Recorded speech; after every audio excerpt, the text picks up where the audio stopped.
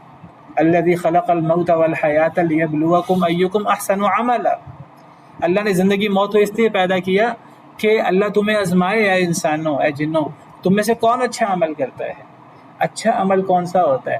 اچھا عمل میری مرضی کا نہیں ہوتا. اچھا عمل وہ ہوتا ہے جو اللہ بتائیں قرآن میں یا اللہ کا رسول بتائے سنت میں. کتاب انزلناہ الیک مبارک لیدبروا آیاتہ ولیتذکر اولو الالباب، یہ ہماری زندگی کا مقصد ہے. اللہ کے احکامات پر عمل، نبی کے احکامات پر عمل. ہماری زندگی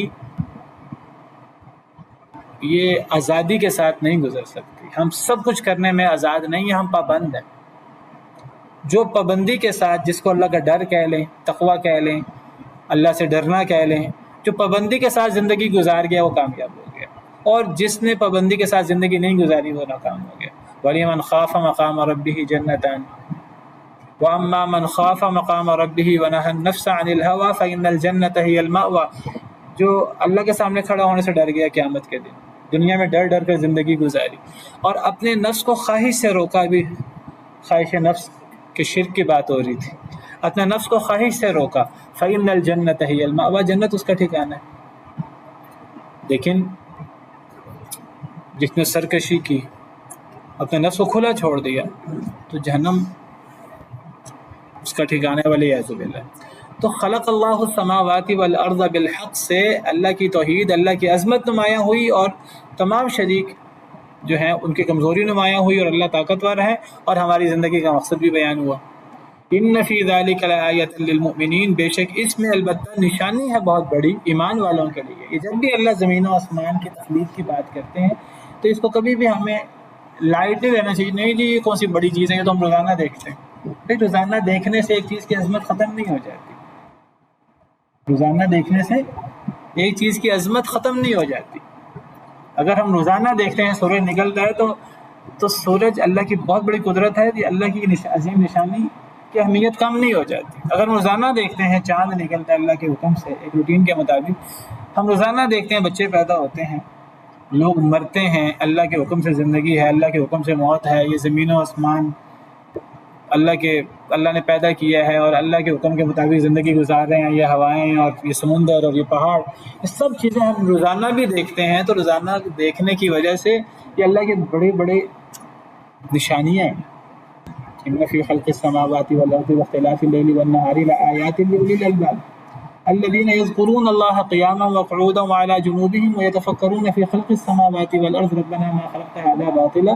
عقل مند لوگ وہ ہیں روزانہ چاہے دیکھیں ہم زمین و آسمان، رات اور دن، سورج چاند ستارے، روزانہ ہم دیکھیں. عقل مند لوگوں کا کام کیا ہے؟ وہ روزانہ ان چیزوں پہ غور کرتے ہیں. وہ کھڑے ہوئے، بیٹھے ہوئے، لیٹے ہوئے وہ غور کرتے ہیں زمین و آسمان کی تخلیق میں. وَيَتَفَكَّرُونَ فِي خَلْقِ السَّمَاوَاتِ وَالْأَرْضِ، آسمان و زمین کی تخلیق میں غور کرتے ہیں اور کہتے ہیں ربنا ما خلقت هذا باطلا، اے اللہ آپ نے یہ چیزیں بے مقصد پیدا نہیں کی. ان کو ان چیزوں سے آخرت یاد آتی، دنیا کا مقصد یاد آتا ہے، آخرت یاد آتی ہے. پھر کہتے ہیں اے اللہ فقنا عذاب النار، اے اللہ ہمیں جہنم سے بچا لے. ربنا انک من تدخل النار فقد اخزیتہ، اے اللہ جسے آپ نے آگ میں داخل کر دیا وہ تو تباہ و برباد ہو گیا. وما للظالمین من انصار. تو ان فی ذلک لآیۃ للمؤمنین، اس میں بہت بڑی نشانی ہے مومنین کے لیے. اور جو ایمان نہیں لاتے وہ کبھی زمین و آسمان اور ان نشانیوں میں غور ہی نہیں کرتے. جس نے غور کرنا اس کو کائنات کے ذرے ذرے میں اللہ نظر آتا ہے، اور جس نے غور نہیں کرنا اس کو بڑی بڑی چیزوں میں کچھ نظر نہیں آتا، اس کو بڑی بڑی چیزوں میں بھی اپنے شریک نظر آتے ہیں. اب آپ دیکھیں ملحد لوگ بھی موجود ہیں، اللہ کا انکار کرنے والے، تو کوئی نظر نہیں آتا اللہ، بڑی بڑی نشانیوں کے باوجود اللہ نظر نہیں آتا. اس سے بڑا بیوقوف کون ہوگا؟ اتل ما اوحی الیک من الکتاب واقم الصلاۃ، تلاوت کیجئے. اتلو فعل امر ہے، واحد مذکر حاضر. اے اللہ کے نبی صلی اللہ علیہ وسلم تلاوت کیجئے، پڑھیں ما اوحی الیک، جو وحی کی گئی آپ کی طرف، من الکتاب، کتاب سے، واقیم الصلاۃ، اور نماز قائم کریں۔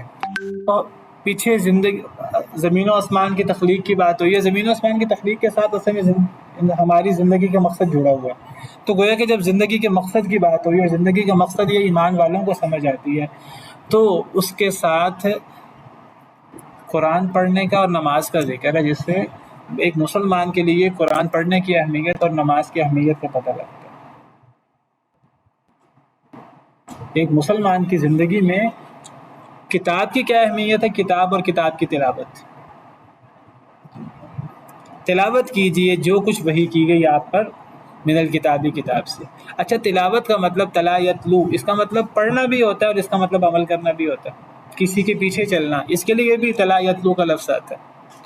اتلو کے دونوں معنی ہو سکتے ہیں کہ جو کچھ آپ پر کتاب کی وحی کی گئی اس کو پڑھیں اور اس پر عمل کریں، دونوں معنی ہو سکتے ہیں۔ تو قرآن پڑھنا بھی ہے اور قرآن پر عمل بھی کرنا ہے۔ قرآن کو پڑھا جائے، عمل نہ کیا جائے تو ہم نے قرآن کا حق ادا نہیں کیا، اور اگر قرآن کو نہ پڑھا جائے اور عمل کیا جائے پھر بھی قرآن کا پورا حق ادا نہیں ہوا۔ بعض لوگ کیا کہتے ہیں، نہیں جی اصل مقصد تو قرآن کا عمل ہے، تدبر ہے۔ غامدی صاحب اور بعض اس قسم کے لوگ، یہ کچھ لوگ پڑھتے رہتے ہیں قرآن کو حفظ کرتے ہیں، جس کا کیا فائدہ ہے؟ بھئی اللہ کا کلام ہے، قرآن کا کسی کو ترجمہ آتا ہے نہیں آتا، قرآن پڑھنے کی اپنی بڑی برکتیں ہیں، قرآن پڑھنے کی بڑی برکت ہے۔ یہ بات ٹھیک ہے، قرآن صرف پڑھنا کافی نہیں ہے، ساتھ ہمیں عمل کرنا ہے، ساتھ تدبر کرنا ہے، لیکن اس کا مطلب یہ نہیں کہ ہم سب کچھ عمل کو سمجھ دیں اور قرآن پڑھنا چھوڑ دیں۔ ایک بندہ کہ جی میں تو قرآن بہت پڑھتا ہوں، قرآن پہ بڑا تدبر کرتا ہوں، قرآن پر عمل کرنے کی کوشش کرتا ہوں، اس سے پوچھیں جی آپ قرآن پڑھتے کتنا ہیں، تو وہ کہ وہ قرآن پڑھتا تو نہیں، قرآن پڑھنا بھی چاہیے۔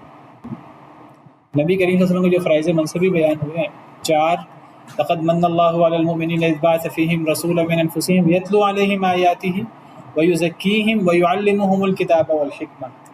ایک تلاوت آیات ہے، ایک تزکیہ نفس ہے، ایک تعلیم کتاب ہے، ایک تعلیم حکمت ہے۔ تعلیم حکمت سے مراد سنت ہے، سنت کو سکھانا۔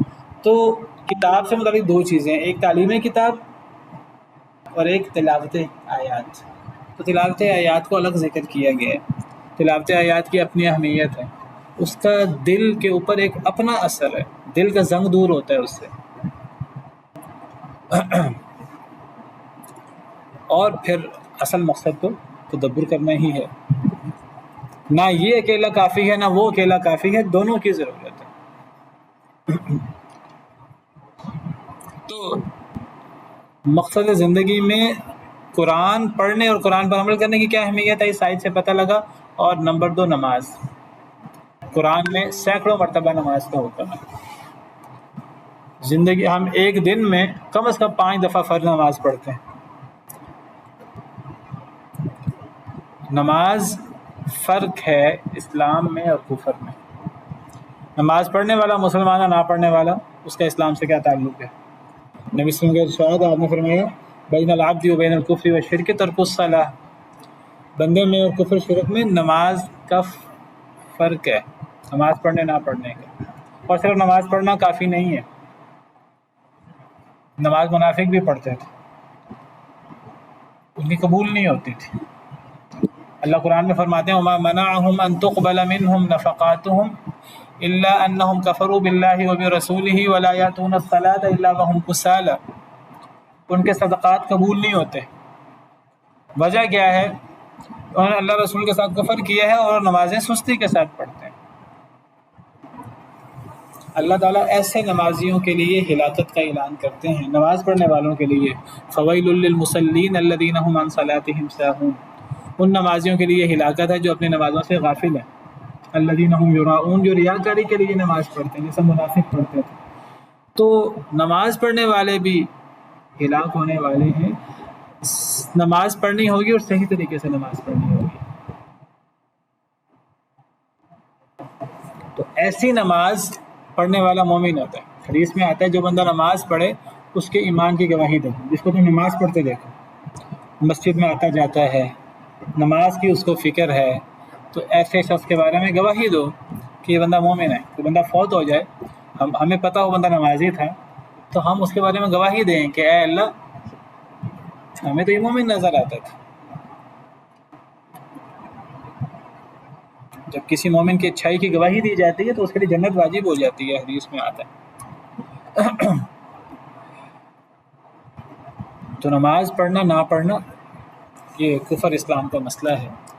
فرمایا کہ تلاوت کیجیے جو کچھ وحی کی گئی آپ پر کتاب سے، واقعی میں صلاح اور نماز قائم کریں۔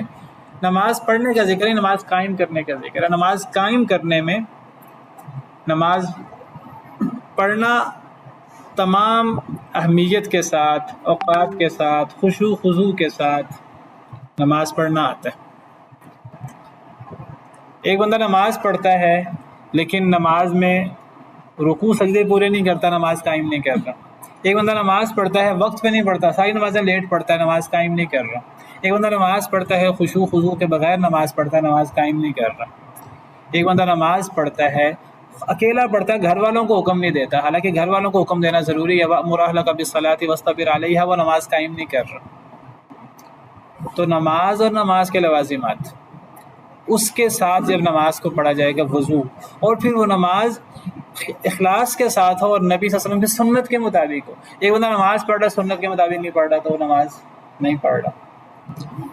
یہ سب چیزیں اقامت صلاۃ میں آتی ہیں۔ ان الصلاۃ تنہی عن الفحشاء والمنکر، بے شک نماز روکتی ہے بے حیائی سے بھی اور منکر سے بھی۔ اگر نماز قائم کی جائے گی، جو نماز پڑھنے کا حق ہے، نماز اور اس کے لوازمات سارے، جیسے بعض کی طرف میں نے اشارہ کیا ہے، اگر یہ نماز ہوگی تو انسان بے حیائی سے بھی بچ جائے گا، منکر سے بھی بچ جائے گا، ہر گناہ سے انسان کو روکے گی نماز، بے حیائی سے روکے گی۔ ہمارے ہاں بے حیائی بہت پھیل گئی ہے، مسلمانوں میں بہت پھیل گئی ہے۔ نمازیں پڑھنے والے ہیں وہ نماز قائم نہیں کرتے، وہ نماز ادا کرتے ہیں، جو کرتے ہیں، جو نہیں کرتے وہ مسلمان ہونے کے باوجود اللہ معاف کرے خرافات میں اور فحاشی میں مبتلا ہیں۔ نماز پڑھنے والے مبتلا ہیں بھائی، وہ نمازیں قائم بھی نہیں کر رہے، اللہ معاف کرے۔ یہ کیسے ہو سکتا ہے؟ اللہ فرمائیں کہ نماز قائم کرنے والا بے حیائی اور منکر سے بچ جاتا ہے، اور پھر نماز قائم پڑھنے والا نہ بچے۔ اللہ کے فرمان میں غلطی نہیں ہو سکتی، ہماری نمازیں ادا نہیں ہو رہی، ہماری نمازیں قائم نہیں ہو رہی۔ اور پھر فرمایا والا ذکر اللہ اکبر، اور البتہ اللہ کا ذکر سب سے بڑی چیز ہے، یعنی نماز کے اندر ذکر، خشوع خضوع۔ اقیم الصلاۃ لذکری، حضرت موسیٰ کو اللہ نے فرمایا تھا موسیٰ میری یاد کری نماز قائم کر۔ نماز کے اندر سب سے پہلے ذکر ہوتا ہے، اللہ کی یاد، خشوع خضوع۔ جو نماز ذکر کے بغیر ہے وہ نماز نہیں ہے۔ واللہ یعلم ما تصنعون، اللہ جانتا ہے جو تم کرتے ہو۔ چلیں جی اتنا ہی کافی ہے۔ سبحان ربک رب العزت عما یصفون وسلام علی المرسلین والحمد للہ رب العالمین۔